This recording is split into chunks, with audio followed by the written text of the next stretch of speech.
Hello everyone. सो हम पढ़ रहे थे मौर्यन एम्पायर। हमने पढ़ा था अशोका का टाइम पीरियड, अशोका ने क्या क्या किया था, प्लस वन मोर थिंग इसके साथ जो इम्पॉर्टेंट थी वो ये थी कि इन्होंने कौन से रिलीजन को फॉलो किया था। इन्होंने जैनिज़्म को फॉलो किया था और इनकी डेथ भी लास्ट में इसी वजह से भूखे रहे थे बहुत दिन, तो इनकी डेथ भी उसी रीज़न से हुई थी।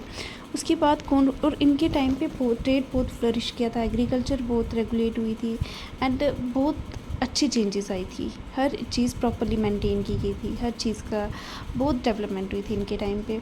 Next is Bindusara. अशोका के बाद रूल कौन करता है? इनके बेटे बिंदुसार।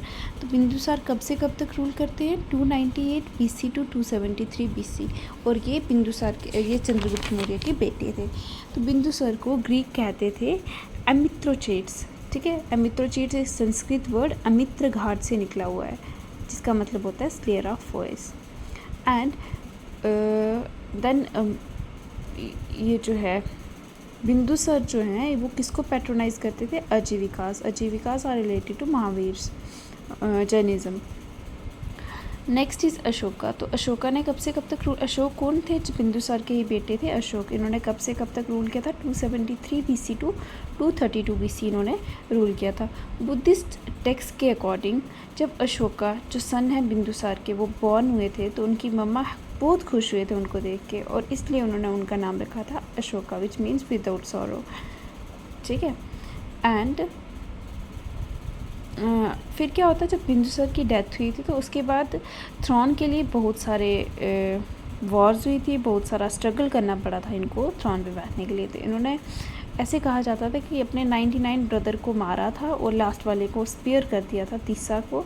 ठीक है, सबसे छोटा था, और फिर जाके ये इन्होंने थ्रोन को संभाला था। और ये वॉर 273 टू 269 तक चलती रही, और 269 फाइनली ही क्रोन्ड।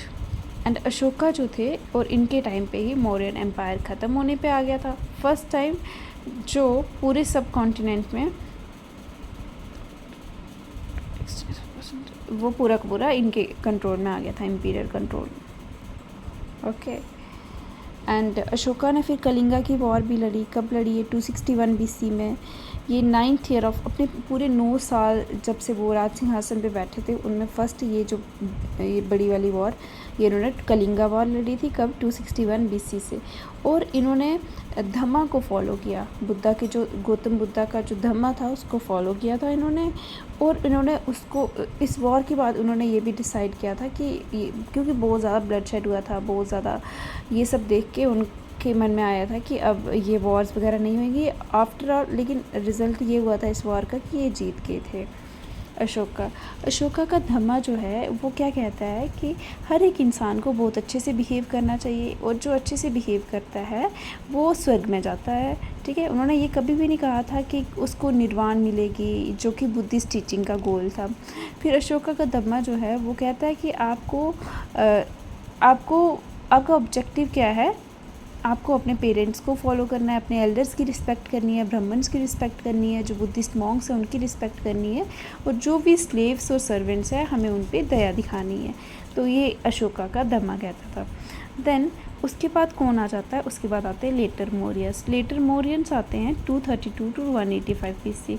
अच्छा, इसके साथ मौर्यन एम्पायर वीक होता चलता है, इतने स्ट्रॉन्ग रूलर्स नहीं रहे, और इनके लास्ट रूलर थे बृहद्रथ। और फाइनली सुंगा डायनेस्टी के पुष्यमित्र सुंगा ने इनको हरा दिया था, और ये जो एम्पायर था इन्होंने अपनी डायनेस्टी बना दी, अपना रूल वहाँ पे स्टार्ट कर दिया था। इसी के साथ साथ हमारा मौर्यन एम्पायर ख़त्म